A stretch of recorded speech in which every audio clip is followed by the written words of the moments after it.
Everyone, and welcome to this last session for the FEM 4.0. Today we will focus on the chemical management, a selection of questions from Higg FEM 4.0. And we have selected some few questions just to give you some guidance and input. For the ones that don't know me from the previous sessions, my name is Sandra Teixeira. I have a chemical degree, degree in chemical engineering, and I've been involved in the textile industry for more than 22 years. And more recent years, I'm involved in performing environmental audits, energy assessments, water assessments, and as well chemical risk assessments into textile facilities, mainly in Europe, and more recent in some in Latin America. As agenda today, we have the welcome and introduction. We will also oversee the FEM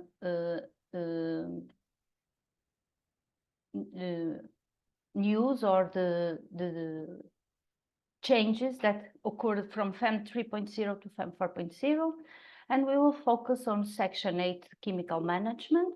Also, we will have again a view related to added value and implementing Higg FEM, about some more information about leadership and sustainability, and as usual at the end of our session we will have some discussion of the upcoming questions or any doubt that can arise during this presentation. So leadership and sustainability, what makes us different? Our CEO, Karin Ekberg, has more than 35 years experience in improving performance at a corporate and strategic and also at facility level, as she was the head of environmental services at Adidas and also sustainability director at ASA Abloy. And we stand out from the crowd by coupling our system approach with manufacturing knowledge and all, in order to drive and create change and measurable results. We are also Higg FEM and FSLEM verifiers and trainers, and also you will be able to find more details about us in the links here below.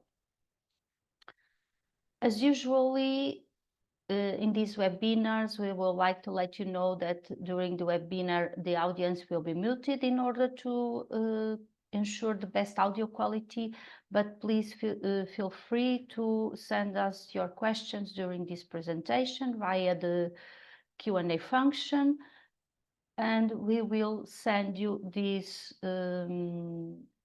documents and this PPT, as well the video record, throughout a link that will be sent out to you through the email that you have used to inscribe yourselves here in this webinar today.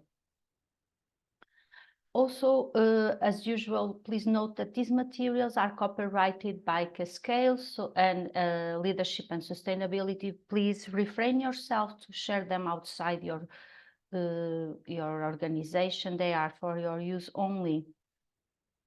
And regarding FEM 4.0 and the introduction to FEM 4.0, also as a reminder that SAC has been rebranded and now is called Cascale. And the improvement from FEM 4.0 from FEM 3.0 started in mid-2020 in order to address several aspects and issues that were raised during the verification, and also to align with the recent industry standards and best practices. You can find more information in the technical paper as well in the How to Higg guidance for FEM 4.0, and you will be able to find these documents through the link here in green. Also, the online module for FEM 2023 is available since the beginning of November 2023. And again, an overview of the cadence of 2023 Higg FEM cycle as today is the deadline for the self-assessment with locked content for benchmarking. So after 30th of April, facilities will still be able to submit and to complete their self-assessment and submit it, but they will not be able to submit and submit at any time. So this means that you are able to complete it, complete it and submit it only once. You cannot do any change after you have submitted it at first time. Regarding the purchase, you are able to purchase your module from November to October 24. Also, the assessment can be done from November 23 to December 24, and the posting from January to December 24, and the verification can be conducted also from January to December 24.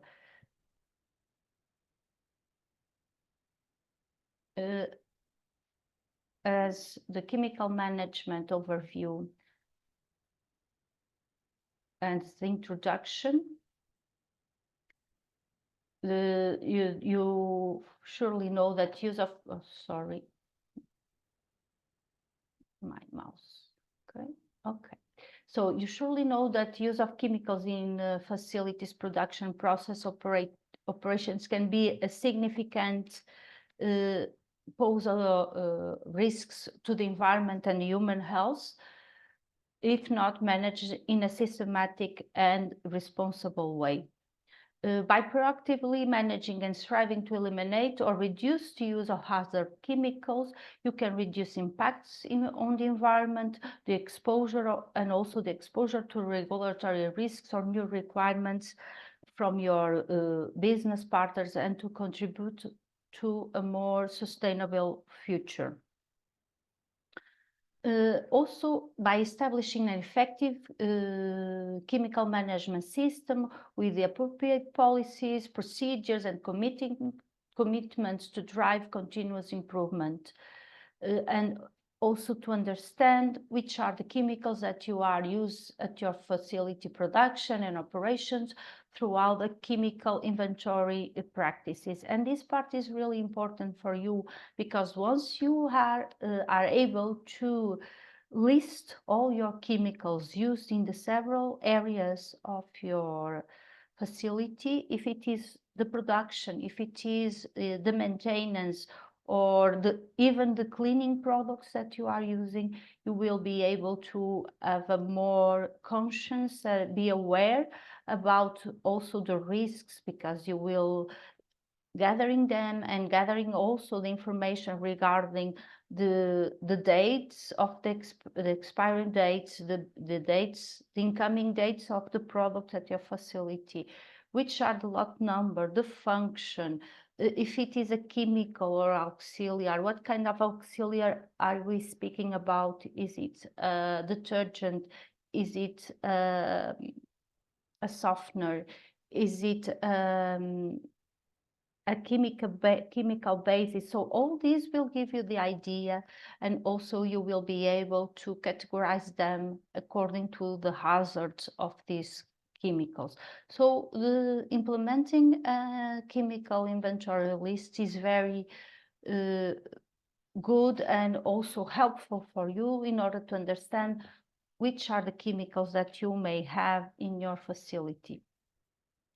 And also to establish responsible purchasing practice, focus on reduction of hazard chemicals use, to ensure that your staff are appropriately trained and qualified to work and manage with chemicals in the workspace.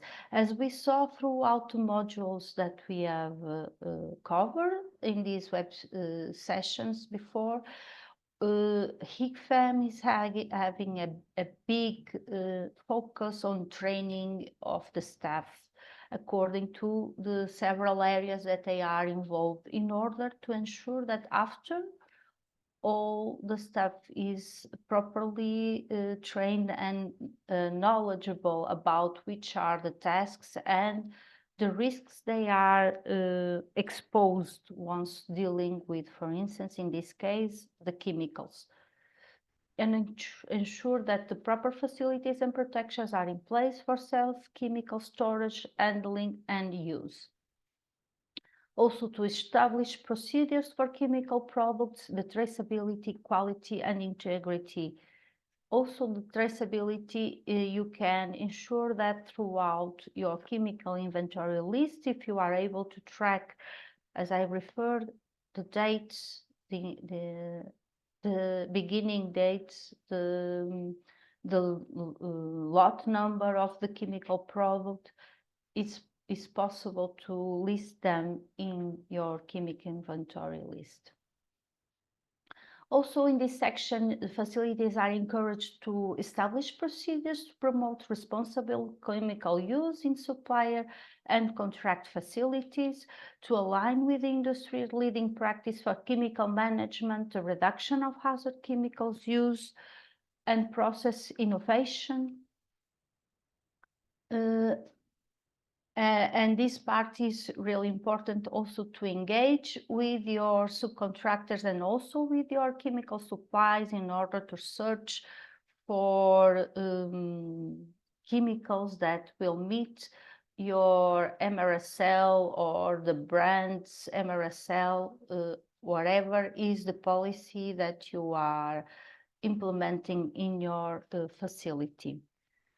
Regarding the summary of the questions, of the new questions, or some of the questions were rephrased, chemical management system, policies. So here is requested that you have written policies and purchase criteria. So you should define in your facility the chemical purchase policy in order to have a selection criteria of your chemicals when you are purchasing, in order, of course, to meet with the MRSL or RSL that you are following, if it is the case.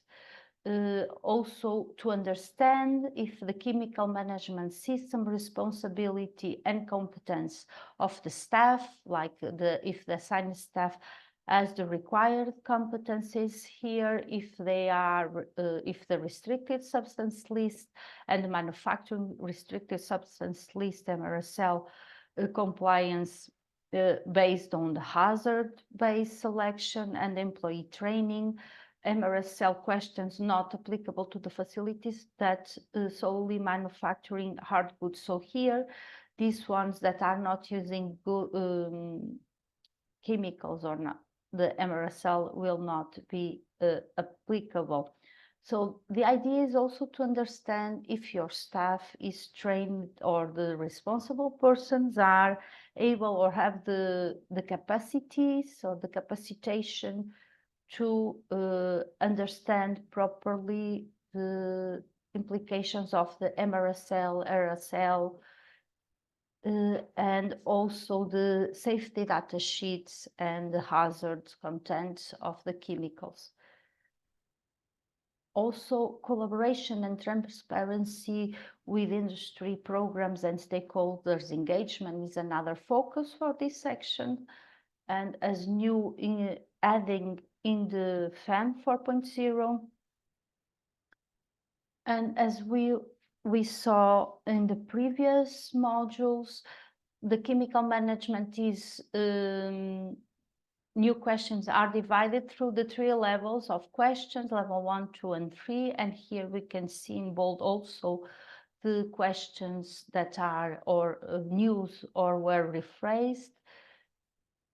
And as addition, I will, and also as reminder, this year 2023 will not be necessary a chemical specialist verifier in order to verify the chemical module once. We only will verify the level 1 questions. Therefore, a generalist verifier will be able to verify your chemical module. We have referred this before, but for the ones that were not able to attend previously, So just as a reminder that this year a generalist verifier will be able to verify the FEM 4.0. Related to an example as chemical management and a question for level 1, we have question 2 regarding the chemical management system assigned staff. If you have assigned the responsibility of implementing and maintaining the chemical management system to a team staff member. And here, if you say yes, you will have several sub-questions in order to be replied. Which are the competencies of the chemical management system team?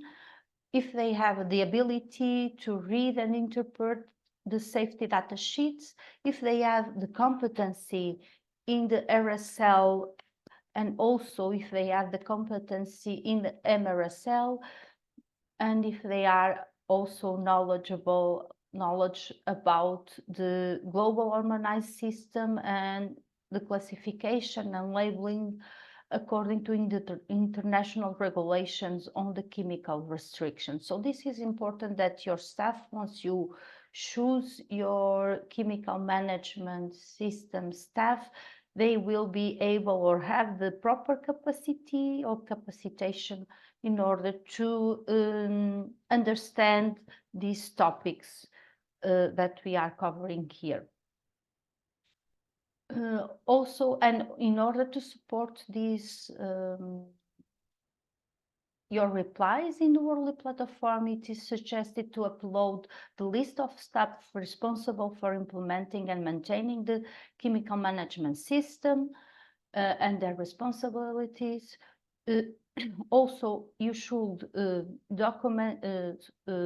show evidence of the document job description, the documents for the chemical management procedures that will include the responsibilities of the staff related to chemical management system implementation. Sorry.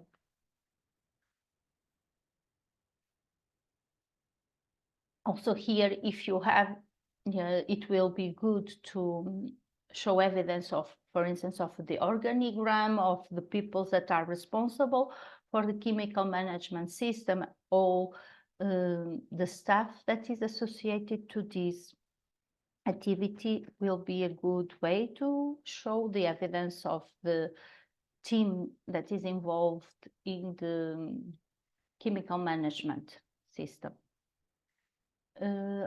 And also, if applicable, the documentation that demonstrates the competencies of the staff assigned to the implementation of chemical management system, like the certifications, the training records that you may they may attend, and also the curriculum vitae where we can see their capacitations.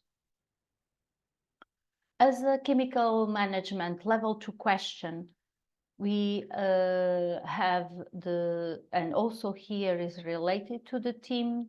Does your facility have the following capabilities and authority in your chemical management system team?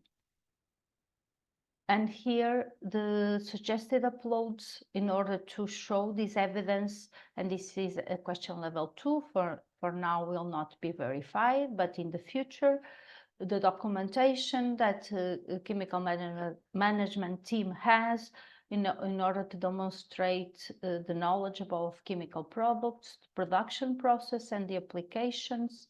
Again, the proof of the tertiary educations, the certification and accreditation, also the training records and certificates.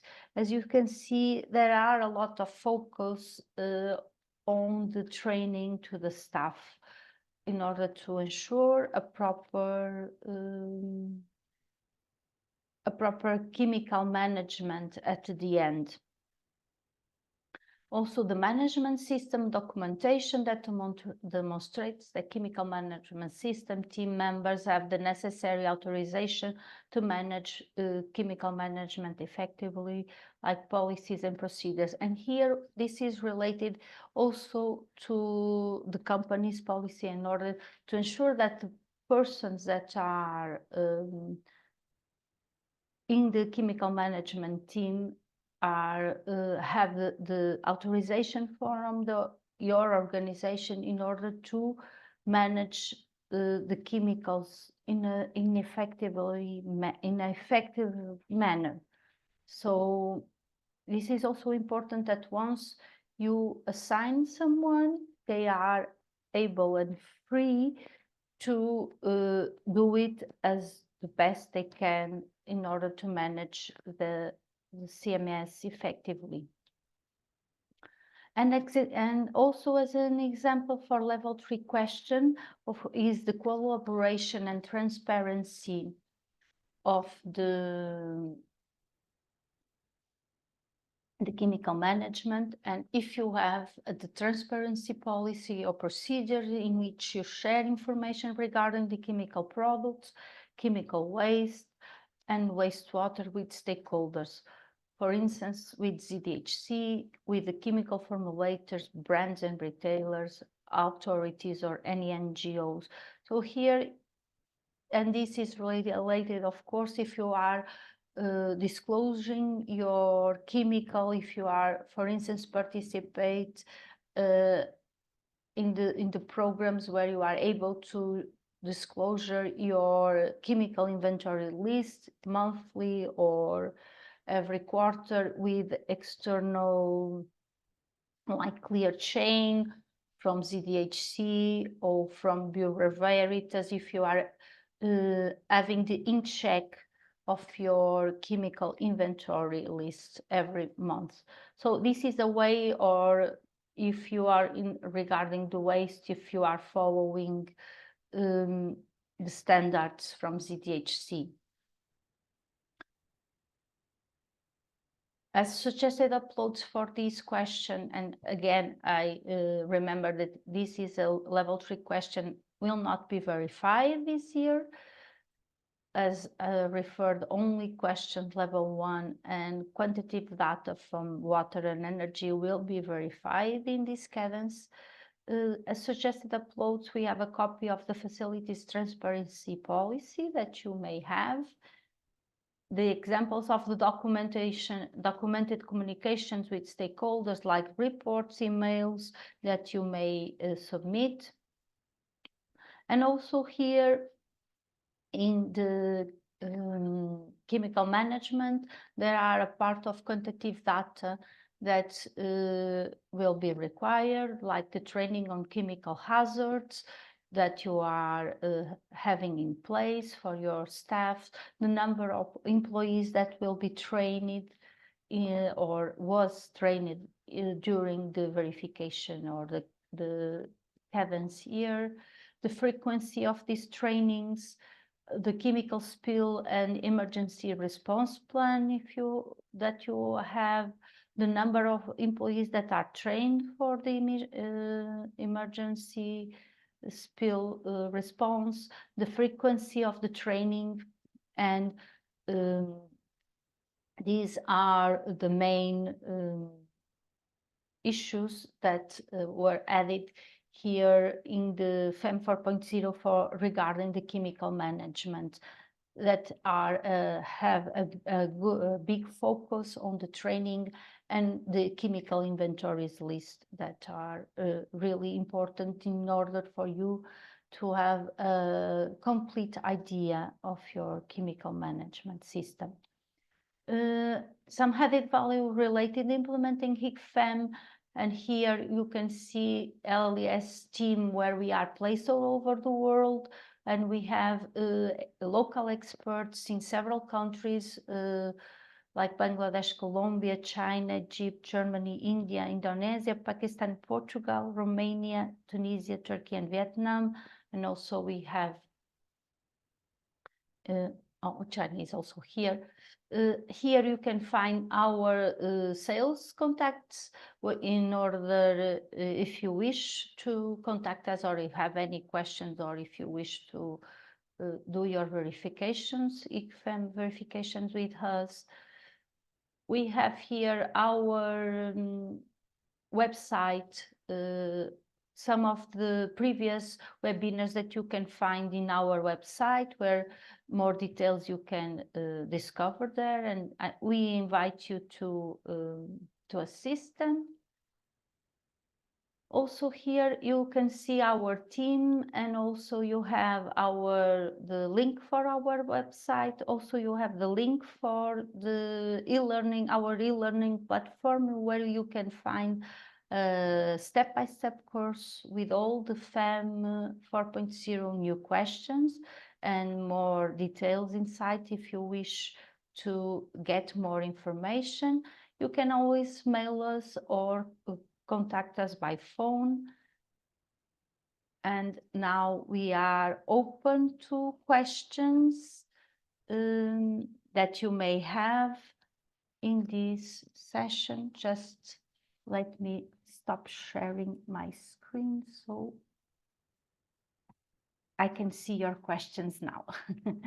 Let me see.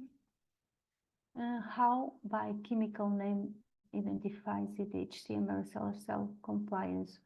Could you please explain by giving one example? Yes, for instance, regarding this, how to understand if the chemical product is complying with ZDHC, MRSL, or AirCell. For instance, if you go to if the chemical product is classified in ZDHC chemical module as level 1, level 2, or level 3 chemical, this means that only level 3 chemicals classified by ZDHC, by the ChemCheck, will be fully complying with MRSL from ZDHC. If the chemical, for instance, is a level 2 chemical, this means that the chemical was tested against ZDHC MRSL, but is not fully complying with all the MRSL requirements from ZDHC. So this is a way that you can have in order to confirm if the chemical product is complying with, also you have, for instance, blue sign chemicals that are complying with blue sign MRSL. So this is a way of some of the chemicals that you may use could be checked in order to confirm if they are complying with the requirements. Please clear again, level 1 true will be verified for energy, water models, and remaining models only level 1. What I meant here when I said that in this year, only questions level 1 will be verified in every one of the modules, and quantitative data regarding water and energy will be verified also, in addition to the level 1 questions. But this, you will see that are more quantitative data in the other modules, but we only verified this year energy and water. This was what I meant when I said that is the core set of questions that was defined for this year. Since it was having this transition from FEM 3.0 to FEM 4.0, and new questions were added. So we come from 120 questions from FEM 2.0 to FEM 4.0 to 187 questions this year, and this was not feasible to be verified in order to give some time for the facilities to adjust to new protocol, to new program.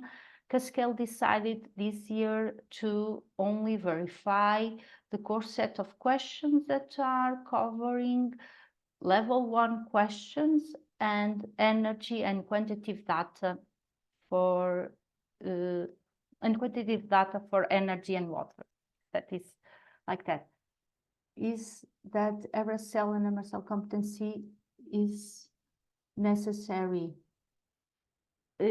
Yes, in this case, it's really important that the staff, I don't know if what you mean is that competency is necessary for aerosol and aerosol. This means that the persons that are in charge for the chemical management system should have these competencies for understanding the MRSL and the RSL that you are following, if it is spontaneously, or if it is because you have a branded request this situation to you. They should have this competency in order to, once you are purchasing your chemicals, to understand the ones that are following or complying with the MRSL, or from the brand, or for the system that you choose.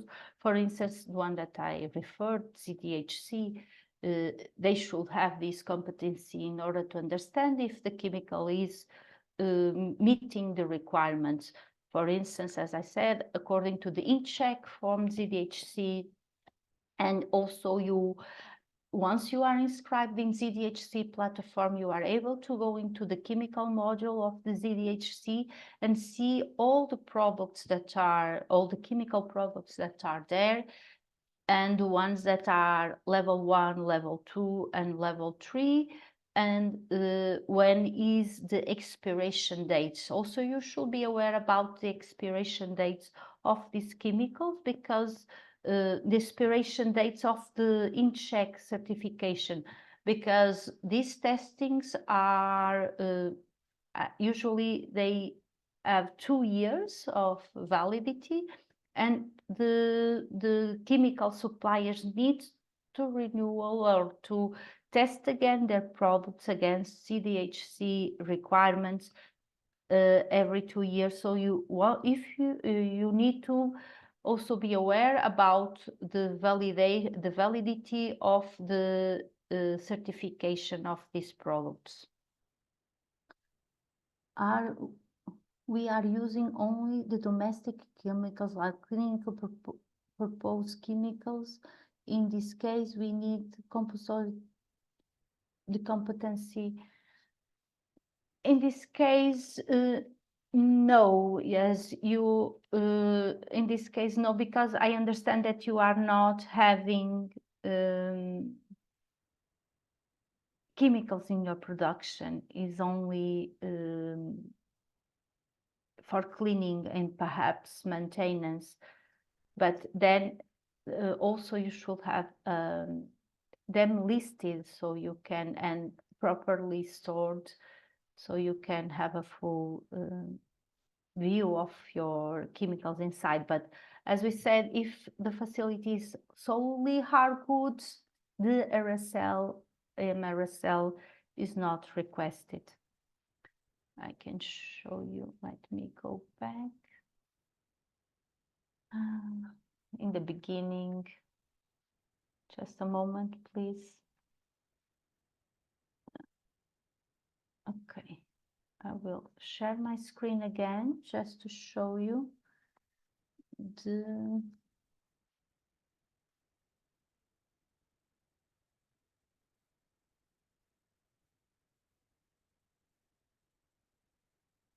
Can you see my screen? You see here, MRSL question not applicable to the facilities that solely manufacture hard goods. So this is applicable only to facilities that are using chemicals or intensively using chemicals in their production. Is there any other question? We still have time, please. Don't be shy.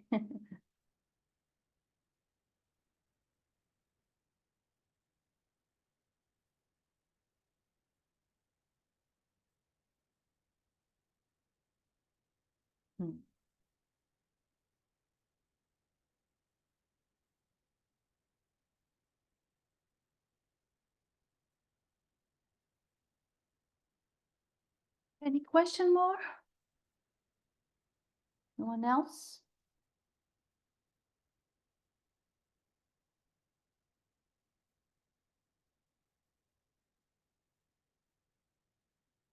So if we don't have any more questions, I guess, another one. Where do we find the previous presentation for download? You will receive the link for the document, the PPT, and also for the video record. And this will be sent to you via the email that you have used once you inscribe yourselves to this webinar. Well, I guess until the end of this week, latest the next week, you will receive all this presentation. And the previous one, if you didn't receive it yet, please send us your email that we can send it to you again. So any other question?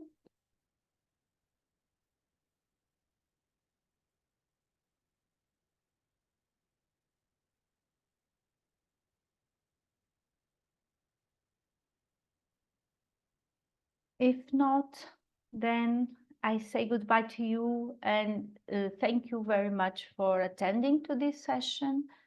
It was a pleasure to have you here. In any case, you can always consult our platform, our website, and see what kind of news we have there and all the webinars that we are doing, not only from Higg FEM, from ZDHC also. Please feel free to contact us in case you need our support or you wish to perform your verifications with us.